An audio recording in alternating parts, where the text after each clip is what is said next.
The bank called again, Aunt Margaret. I gripped my phone tightly, pacing my kitchen floor. They said there hasn't been a payment in 3 months. That's not what you told me last week. Oh, sweetie, don't worry so much. You know how banks are, always making mountains out of molehills. My aunt's breezy tone made my stomach clench. I'll sort it out next week when that big catering order comes through. My name is Emily, and at 29, I was watching my perfect credit score crumble because I'd made the mistake of trusting family. 8 months ago, my Aunt Margaret had swept into my life with dreams of opening a bakery, complete with Pinterest boards and promises of becoming the next great success story in our small town. "You're the only one who really understands business, Emily," she'd said over coffee that day, spreading out her elaborate plans. "The banks just don't see the vision. But you do, don't you? You've always been the smart one in the family." Now, standing in my kitchen surrounded by past due notices, those words felt less like praise and more like calculated manipulation. "That catering order fell through weeks ago," I said. "The client told me himself when I ran into him at the grocery store. Why are you lying to me?" The silence on the other end lasted just a beat too long. "Well, there are other orders coming, and anyway, didn't you say you got a bonus at work? Maybe you could help out just this once." "No." My voice shook. "That's not what co-signing means, Aunt Margaret. You promised you'd handle the payments. You showed me a business plan. You swore you'd be responsible." "I am being responsible. Do you know how hard it is running a business? Of course there are going to be some bumps along the way. I thought you'd understand that, being an accountant." I walked to my home office, pulling up the online banking app I'd finally convinced her to let me access. What I saw made my blood run cold. "Are the Louis Vuitton charges part of those bumps, Aunt Margaret? Or the 3-day spa retreat? Because I'm looking at the business account right now, and there's an awful lot of personal spending here." "Those were networking opportunities. You have to spend money to make money, Emily. Honestly, for someone so smart, you can be very small-minded about business." I stared at the screen, at the long list of expenditures that had nothing to do with running a bakery. All while I'd been getting increasingly panicked calls from the bank about missed loan payments. The signs had been there from the beginning, if I'd only let myself see them. When Aunt Margaret first approached me with her bakery plan, she'd spun a perfect story. She'd already found the perfect location, she said. She had recipes passed down from my grandmother. She'd even taken some business classes at the community college. What she didn't mention was that 3 other banks had already turned her down, or that her business classes consisted of 1 weekend seminar, or that her previous attempts at running businesses, the jewelry-making venture, the life coaching practice, the essential oils phase, had all ended in debt and disappointment. But I'd wanted to believe her. Growing up, Aunt Margaret had been the fun one, always full of exciting ideas and dreams. While my own mother preached practicality and careful planning, Aunt Margaret talked about following your passion. She'd praised my decision to become an accountant, unlike my mother who worried it was too boring for me. "Just look at these projections," she'd said, showing me spreadsheets that I now realized were wildly optimistic. "We could be the next big thing in town, and with your financial expertise backing me, how could we fail?" I pulled up those original projections now, comparing them to the reality. The bakery was hemorrhaging money. Customer reviews complained about inconsistent hours and unfulfilled orders. Meanwhile, Aunt Margaret's social media showed her at expensive restaurants, shopping trips, spa days, all paid for with business funds. My phone buzzed with a text from my cousin Sarah. "Have you talked to Mom lately? She's telling everyone you pressured her into taking that loan, says you insisted on co-signing because you wanted to control her business." I nearly dropped my phone. Me? Pressure her? I remembered how she'd shown up at my house 3 times in 1 week, how she'd called crying about her dreams being crushed, how she'd told me I was her only hope. Another text from Sarah. "She's really playing up the victim angle. Says you're threatening her now, being a ruthless businesswoman instead of family." The betrayal hit me like a physical blow. Not just the lying, not just the misused money, but this deliberate twisting of the truth. Aunt Margaret was trying to destroy my reputation to save her own. I looked around my home office at the careful order I maintained in my life. My color-coded files, my organized desk, my clear plans for the future, all of it now threatened by my aunt's chaos and lies. I spent that evening documenting everything. Every email where Aunt Margaret had begged me to co-sign, every promise of responsible management, every bank notice about missed payments. I downloaded statements showing her personal purchases with business funds, designer clothes, spa treatments, weekend getaways that had nothing to do with running a bakery. The deeper I dug, the worse it got. She hadn't been paying vendors either. Local suppliers had stopped delivering because of bounced checks. The rent on the bakery space was 2 months behind. She'd even taken out additional credit cards in the business's name, maxing them out on personal expenses. My cousin Sarah kept forwarding me messages from family members. Poor Margaret, Emily's being so harsh about a few late payments. She's always been a bit cold about money matters. Family should help family without all these demands. The last one made me laugh bitterly. Family should help family. Isn't that exactly what I'd done? I'd put my own financial future on the line to help Aunt Margaret's dream. And how had she repaid that trust? My phone rang. My mother this time. "Emily, honey, maybe you could be a little more understanding," she started. "Your aunt's always been more of a creative spirit. She's not good with numbers like you are." "She's good enough with numbers to hide her personal shopping and the business expenses," I replied, "and good enough to know exactly how to play the victim when she gets caught." "She says you've been threatening her with lawyers." "I haven't said anything about lawyers yet, Mom, but maybe I should." The silence on the other end was heavy. "Yet? Emily, you can't be serious. She's family." "Yes, she is, which makes her betrayal even worse."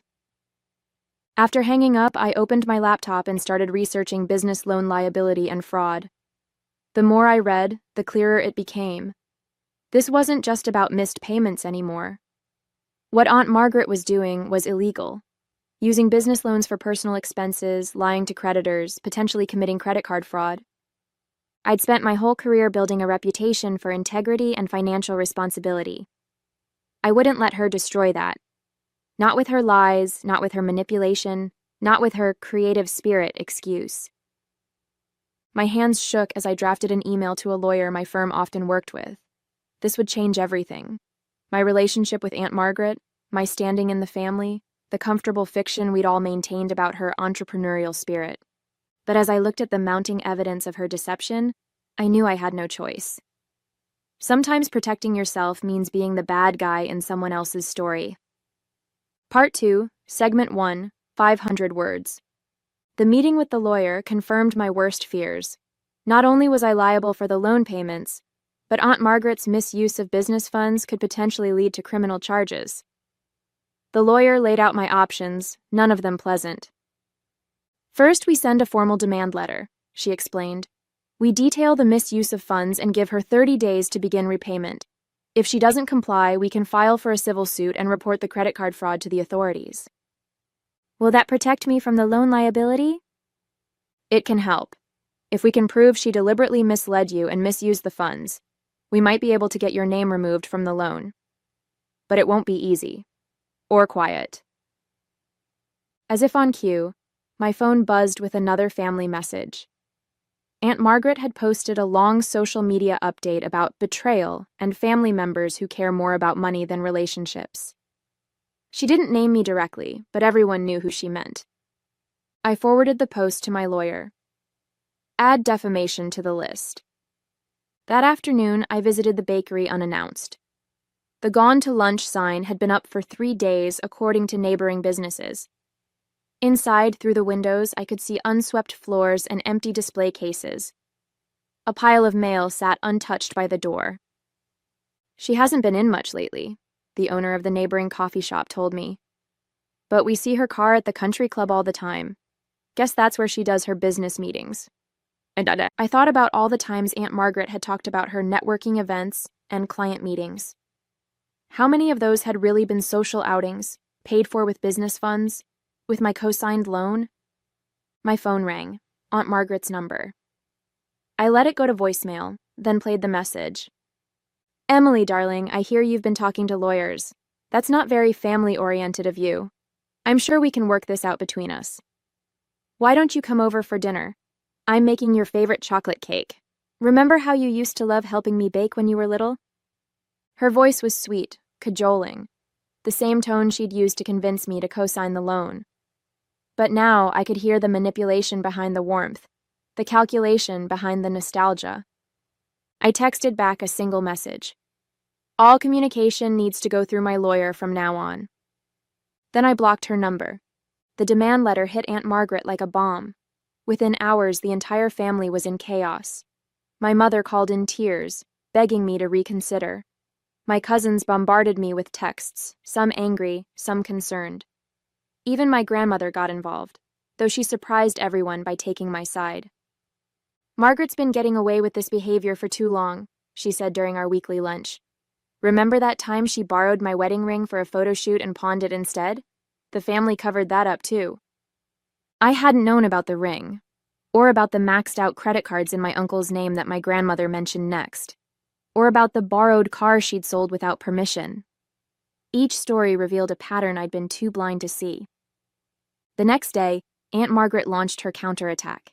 She sent a mass email to the entire family, including distant relatives and family friends.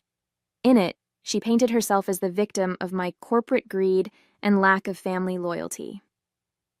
I only wanted to share my mother's recipes with the world, she wrote. Emily pressured me into taking out that huge loan, insisting we needed the most expensive equipment and the fanciest location. Now she's threatening me with lawyers because the economy is a bit slow. I forwarded the email to my lawyer, then sent my own reply all with bank statements attached. $3,000 at a luxury spa resort, $2,500 at designer boutiques, $5,000 for a business retreat that was actually a vacation in Miami. Dozens of restaurant charges at places nowhere near the bakery. Monthly country club dues. This is how Aunt Margaret spent the business loan, I wrote. Not on equipment, not on ingredients, not on my grandmother's recipes.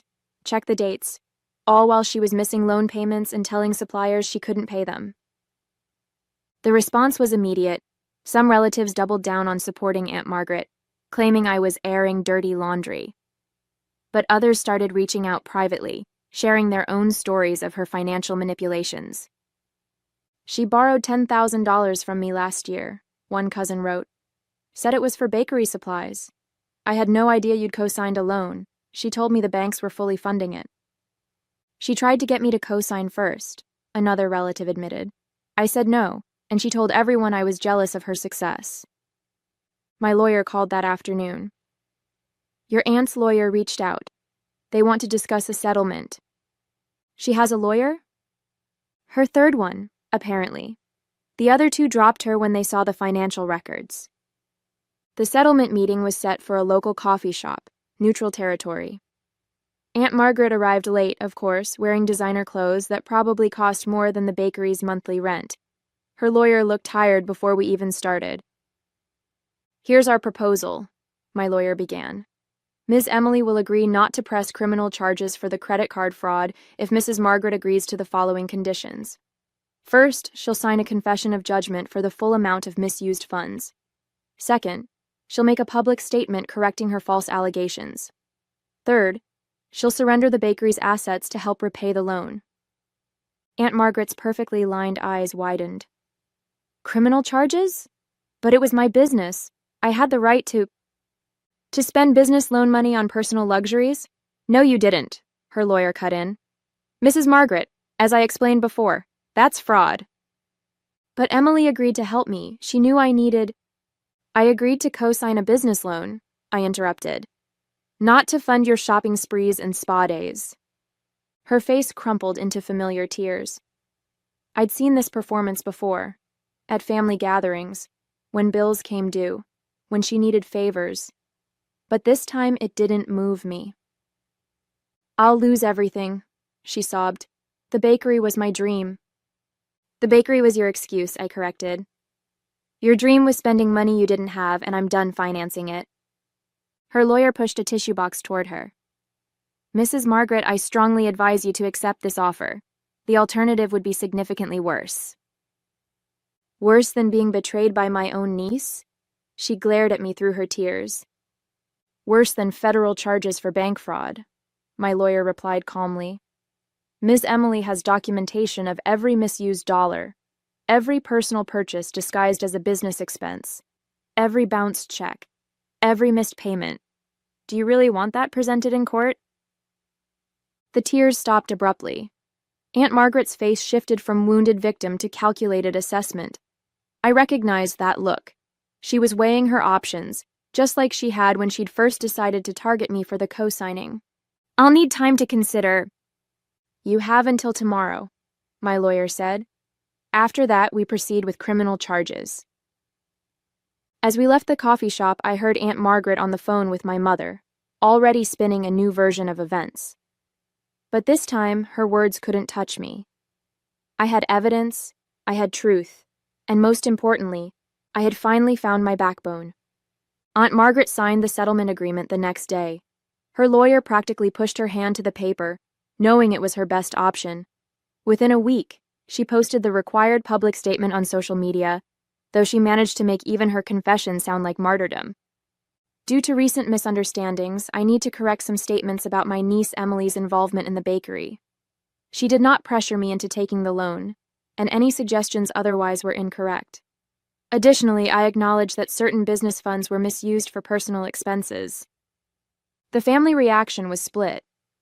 Some relatives finally saw through her act, especially after more stories of her financial manipulations came to light. Others chose to believe her new narrative, that she was being noble by taking responsibility, that she was sacrificing herself to protect family peace.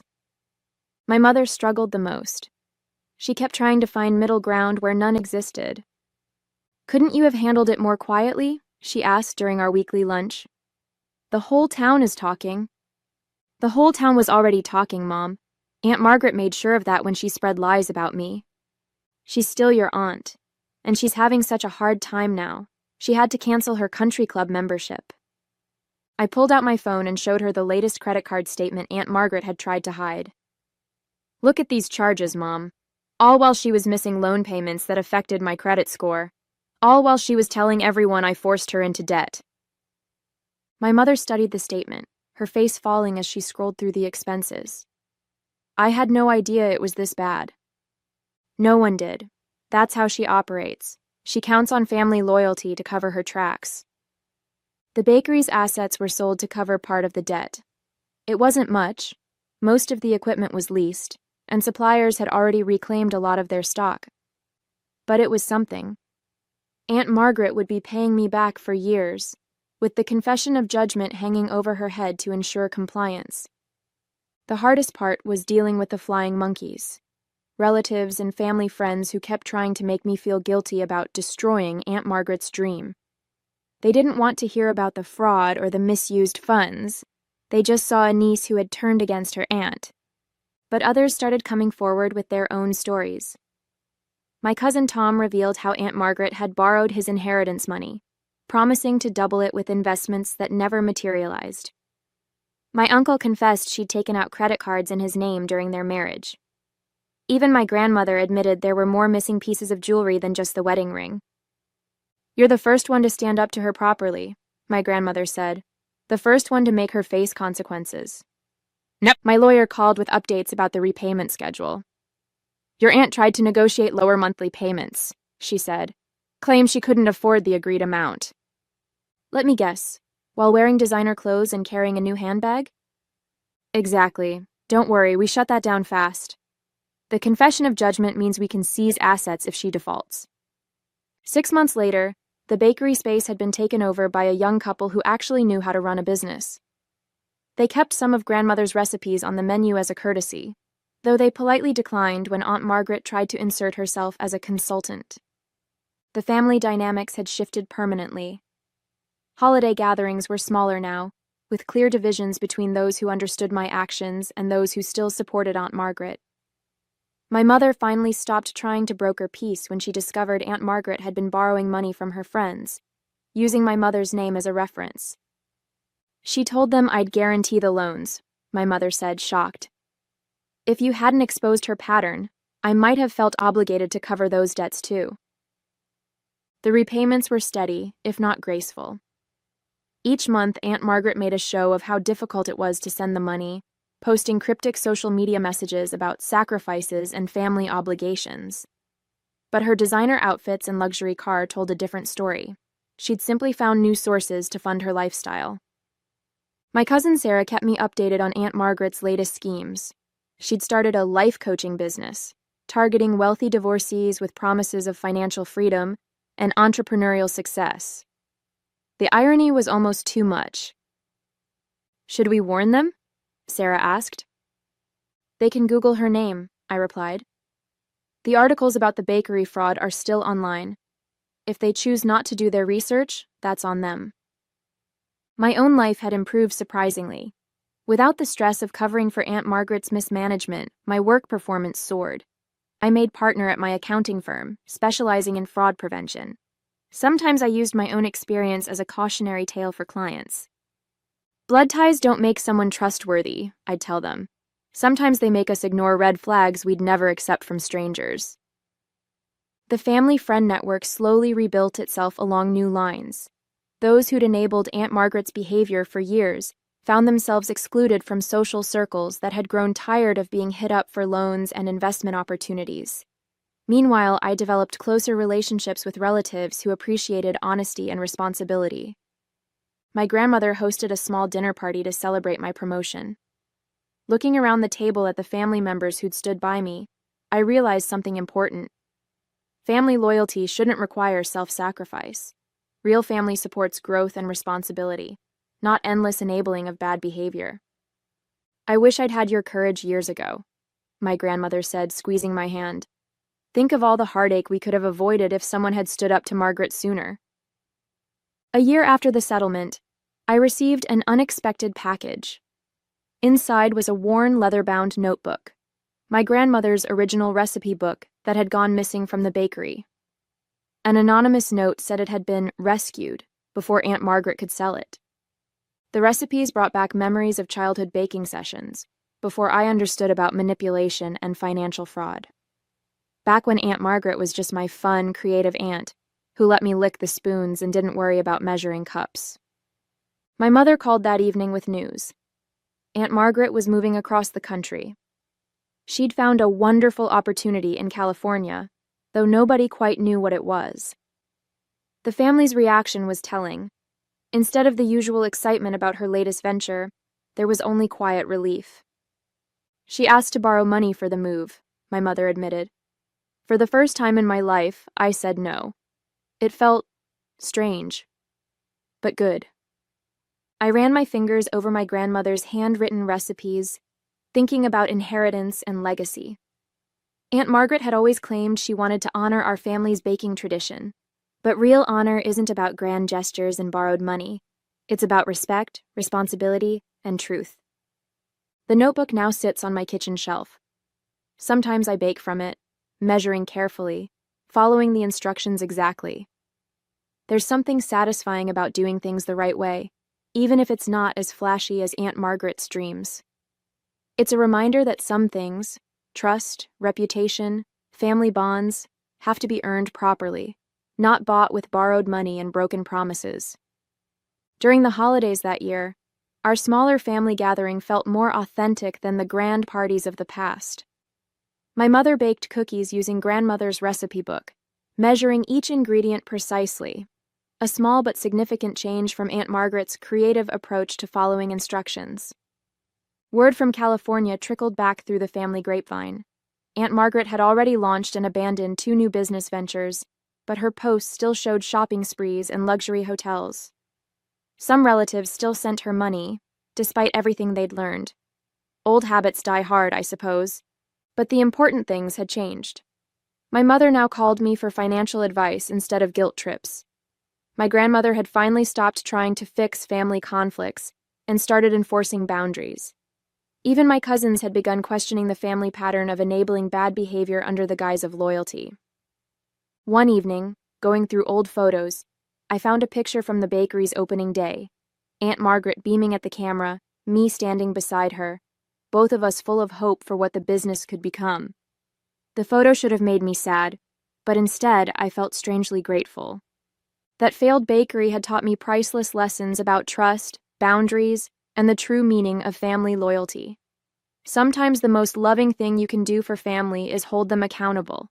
Sometimes the strongest relationships are forged not by blind support, but by honest confrontation.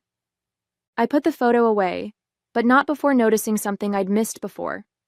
Even then, on day one, Aunt Margaret had been wearing a designer watch she couldn't afford. Some people never change, but that doesn't mean we have to enable them.